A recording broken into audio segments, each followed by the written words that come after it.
시편 69편 넘어갔는데요. 시편 69편은 한계 상황에 처한 다윗의 탄원. 한계 상황이 뭐죠? 죽기 일보 직전까지 간 것이 한계 상황이에요. 그래서 또한 메시아 순환을 예언하고 있습니다. 즉 깊은 수렁에 빠진 탄원시라고도 할 수 있고 비탄시라고도 말할 수 있습니다. 그래서 1절 12절까지는 불의한 핍박과 국심한 위기 상황에 대한 탄원인데 오늘 4절까지만 읽었습니다. 1절만 다시 한번 읽어볼까요? 시작. 하나님이여 나를 구원하소서. 물들이 내 영혼에까지 흘러 들어왔나이다.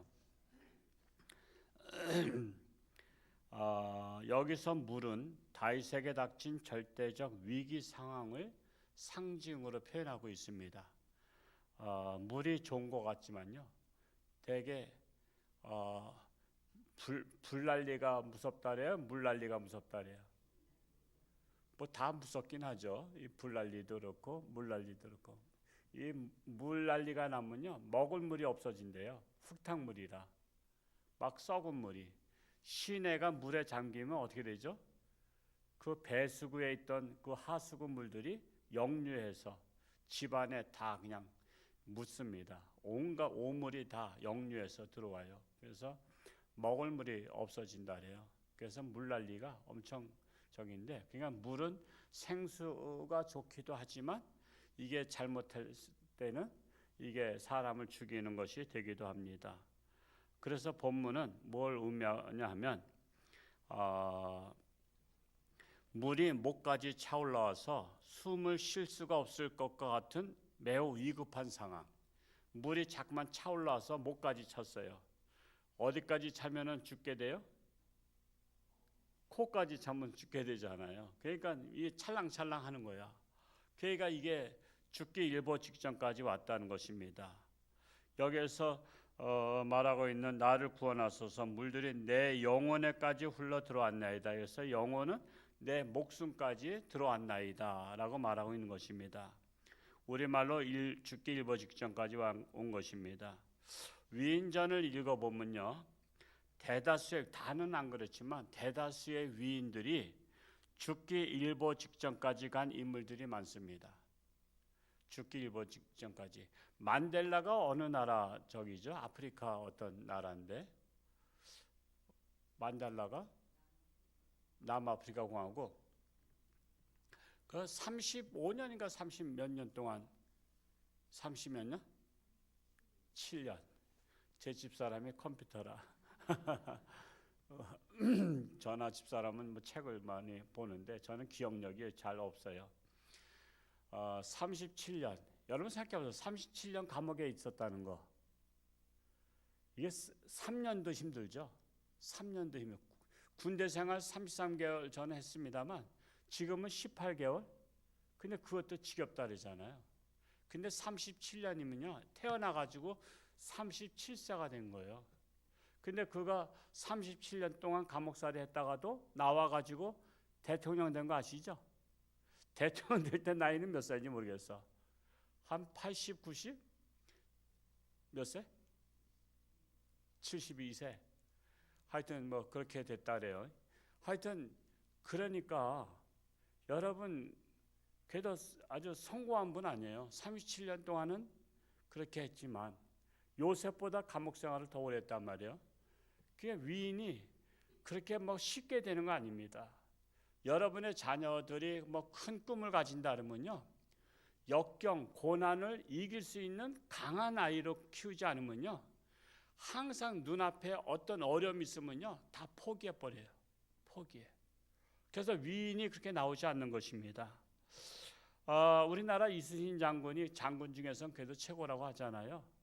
그분도 승승장구, 아주 그냥 싸울 때마다 이겼어. 그러니까 우리나라의 큰 힘이야. 근데 역적모의에 그냥 뭐라고 그러다 해서 그가 나라를 전복하려고 한다고. 이 참 선조 임금이 참 그래요. 무능해. 그래가지고 그를 죽이려고 그랬어. 죽이려고 했다가 그래도 신하 한 어떤 분 유성룡이 아니고 다른 분 같은데 그분이 그를 죽이면 누가 좋아하겠습니까? 그랬더니 1번이 좋아하는 거 아니야. 이순신 죽으면. 그래서 정신이 뻗딱 나가지고 죽이지 말고 선처를 베푸는 것이 감옥에 가둔 거야. 감옥에 가뒀어. 그리고서는 이제 대신 이순신 장군 다음에 누가 장군 나갔죠? 원균. 원균이 나가지고 병사들을 다 죽여버린 거야. 왜냐하면 이순신은 나가면 지금 다 죽습니다. 그걸 상황을 알거든요. 그랬다고 안 나갔다고 역적으로 다 몰아서 죽인 거야. 죽이려고 했던 거예요. 그러니까 원균은 전쟁에 뻔히 질 거 알면서도 그냥 나가자 싸우자 그러면서 나갔다가 다 죽여버린 거야. 결국 군사들만 다 죽여버린 거야. 그러니까 결국은 감옥에서 풀어냈는데 요즘 군대 말로 이등병으로 풀어낸 거야. 그래서 장군 밑에서 싸우라니까 아니 지휘자가 장군 밑에서 싸우면 그냥 1대1 전쟁밖에 더 돼요. 1대1 싸움밖에. 이순신이 들어갔는데 왜 지냐 그러니까 아니 이등병으로 다 풀어놓고서는 장군 자리를 줘서 지휘를 하게 해야지. 참 기가 막힌 사람이야. 선조임금 다시 태어났으면 내가 뺨때기를 좀 때리고 싶어. 아니 그게 말이 되냐 말이야. 그래서 결국에는 다시 이제 장군으로 다 복귀시켰잖아요. 그래서 그나마 또 저기 한 거예요. 그래서 또 우리나라 건국 초대 대통령 이승만 대통령도 마찬가지죠.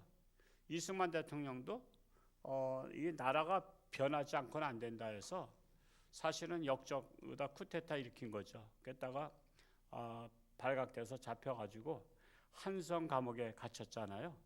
한성 감옥에 갇혔는데 죽기 일보 직전까지 그런 고문을 당하고 이 목에다가 이 칼을 차는 거 있잖아요. 칼을 차고 널빤지 이렇게 돼 있고 손은 뒤로 묶고 그렇게 하고서는 그가 살았단 말이에요.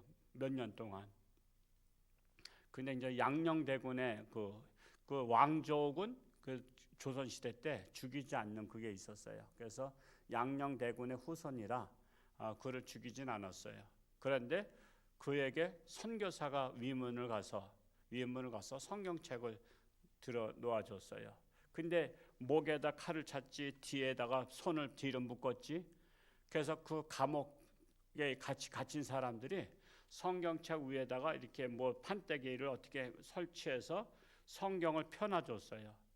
그러면 눈으로 다 이렇게 읽고서는 다 읽었으면 또 좀 넘겨주시오 그러면 또 옆에서 넘겨줬어.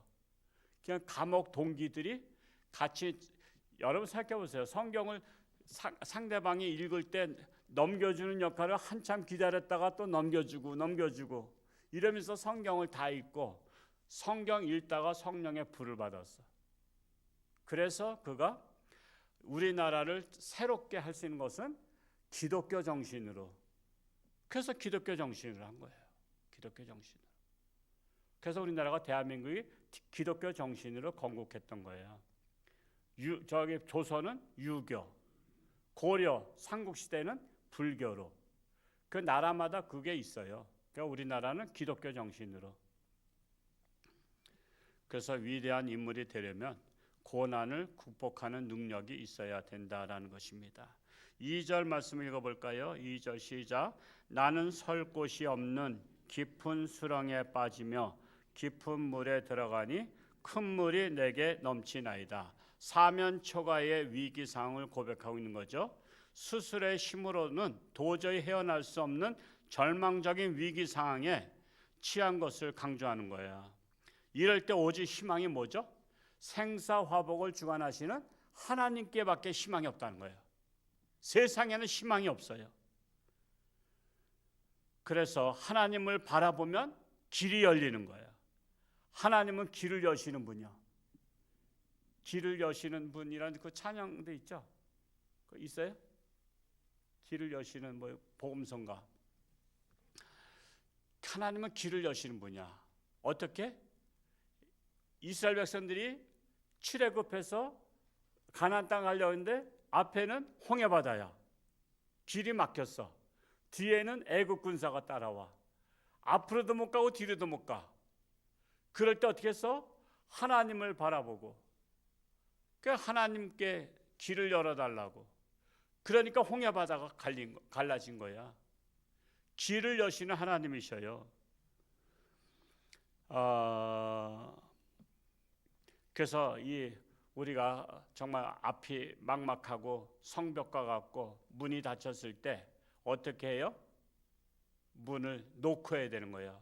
그래서 놓고 하는 것을 다른 말로 말하자면 기도하는 것이다. 우리는 하나님 앞에 놓고 해놨어요. 저희 앞 문을 열어주세요. 제 앞문을 열어주세요. 놓고 옛날에 조선시대 때 뭐라 했어요? 이리 오너라 그러면 하인이 와서 문을 열어줬잖아요. 근데 잘 안 나와. 궁궐 같은 집은요, 안채가 저 멀리 있어가지고 웬만큼 놓고 해가지고 안 들려. 그랬더니 그냥 문을 쾅쾅하면서 이리 오너라 그러니까는 뒤늦게 머슴이 나와서 니신지요. 그러면 딱 선비 옷을 입었으면은 머슴들이 함부로 못했거든요. 어디서 오셨는지요? 딱 보니까 선비야. 그러면 또 정중하게 대잖아. 주인 보러 왔다. 그러면서 누구라고 전할까요? 내 한양에서 온 누구니라. 그러면 또 이제 가서 전달하고 아유 어서 들어오시라 하잖아. 그러니까 우리가 하나님 앞에 놓고 하러 왔어요. 그러니까 너무 적게 놓고 하면 안 돼. 우리가 위급한 상황이나 어려운 일을 당하면 부르짖어 놓고 하는 거야. 그래서 부르짖어 기도하는 것이 하나님 앞에 문을 열어달라고 하는 거예요. 무슨 문? 내 앞길을 열어달라고. 우리 자녀들의 앞길을 열어달라고. 이번에 수능 시험은 앞길을 여는 거잖아요. 합격해야 길이 열려서 학교 들어가고 그 장래에 희망이 있잖아요. 그래서 취준생들이 또 직장도 길이 열려야 되잖아요. 그래야 앞길이 또 계속 한 단계 한 단계 나아갈 수 있잖아요. 그래서 우리는 하나님 앞에 뭐 하러 온 거예요? 놓고 하러 온 것이다.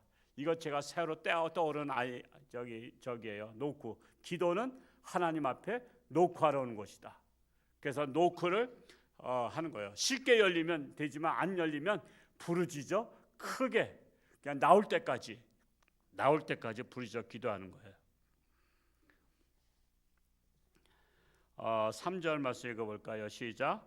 내가 부르짖음으로 피곤하여 나의 목이 마르며 나의 하나님을 나의 눈이 새하였나이다. 내가 부르짖는 것이 하나님께 녹화하는 거라 그랬어요. 하늘 문을 열어주세요. 하늘 창고 문을 열어주세요. 여러분의 기도 제목을 가지고 하늘 창고 하늘 문을 열어달라고 기도하시기 바랍니다. 4절 읽고 마칩니다. 시작. 까닭 없이 나를 미워하는 자가 나의 머리털보다 많고 부당하게 나의 원수가 되어 나를 끊으려 하는 자가 강하였으니 내가 빼앗기지 아니한 것도 물어주게 되었나이다. 자, 이 말씀을 굉장히 좋아해요. 까닭 없이 나를 미워하는 자가 얼마나 돼? 나의 머리털보다 나를 미워하는 자가 더 많다는 거야. 그러면 미워하는 자들 어떻게 할까? 다 죽여버려? 그냥 그러려니 하고 사세요. 그러려니 하고. 미워하는 자, 미워하는 자 때문에 그냥 이쪽에 앉고 저쪽에 앉았으면 이쪽에 앉고 이쪽에 앉았으면 저쪽에 앉고, 아니면 우리 교회에 있으면 딴 교회로 가고. 우리는 그런 것들을 다 받아들여야 돼. 왜? 성경에 보니까 미워하는 자가 얼마나 많으냐? 머리털보다 많대. 여러분, 그러면 내가 착하면 안 미워할 것 같으세요? 착하면요, 악한 자들이 미워해. 왜? 자기들하고 너무 표시가 나니까. 착한 사람은 악한 자 미워하죠. 그러니까 지금 미워하는 사람 많잖아요. 그냥 정부를 미워하고. 근데 미워하지만 그들은 또 착한 자를 미워해요. 왜? 그 착한 자 때문에 자기들 체면이 말이 아니거든. 정의로운 자 때문에 불의한 자들은 체면이 말이 아니야. 공부 잘하면 미워하는 거 아시죠? 공부 잘하는 애 때문에 맨날 다른 학생들은 푸대접 받아. 너희들은 도대체 뭐 하는 거야? 야 임마, 너는 형처럼 공부 좀 해봐. 그랬더니 형이 미운 거야. 아벨이 제사 잘 드렸더니 가인이 죽여버렸잖아. 미워했잖아. 원래 여러분 정말 제대로 인생 살려면요, 악한 사람들이 벌떼같이 다 미워해. 저를 미워한 사람 많이 없겠어요? 미워한 사람 많죠. 그렇다고 내가 또 그들 또 미워하면 내 마음만 상하지. 그냥 그러려니 하고 살아야지. 그래서 여러분, 남들이 나 미워하고 막 시기하고 질투하고 막 이렇게 저렇게 막 말하고 그러면요, 아유, 나를 시기하는구나. 내가 얼마나 좋으면 저렇게 그냥 나를 못 잡아먹어서 저럴까 하고서는 그냥 그러려니 하자고. 제가 이 말씀 듣고 깨닫고 나서부터는 미워한 사람들 만나면 제가 선물도 주고 밥도 사주고 다 그래요. 그냥 좀 마음의 지경을 넓히자고. 그런 것 때문에 자꾸만 시험 들지 말고. 뿐만 아니라 부당하게 나의 원수가 된 자가 많다 이거예요. 부당하게 나의 원수가 돼서 내가 억울해. 억울한 일을 당할 때가 많아. 그 억울함을 누가 풀어주셔? 하나님이 풀어주셔. 하나님께서 풀어주셔. 하나님이 풀어주시면요, 엄청나게 풀어주셔. 요셉 억울하게 팔려갔잖아. 억울하게 감옥 갔잖아.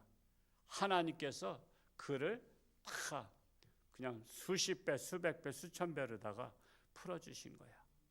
그러니까 우리는 잘못해서 고난당하면 안 되지만 우리가 좋은 일하고 열심히 살려고 노력하다가 억울한 일 당하면 그거는 하나님께서 들어 쓰시려고 담금질을 하는 거예요. 담금질을 한 줄 알고 잘 견딜 수 있기 바랍니다. 오늘도 주님과 동행하며 승리할 수 있길 축복합니다. 수능 시험 보는 아이들의 학생들의 길을 열어주소서, 길을 열어주소서 기도하시고, 김진영 집사가 위태하지만 항암 치료하게 되면은 이게 혈압이 떨어지나 봐요.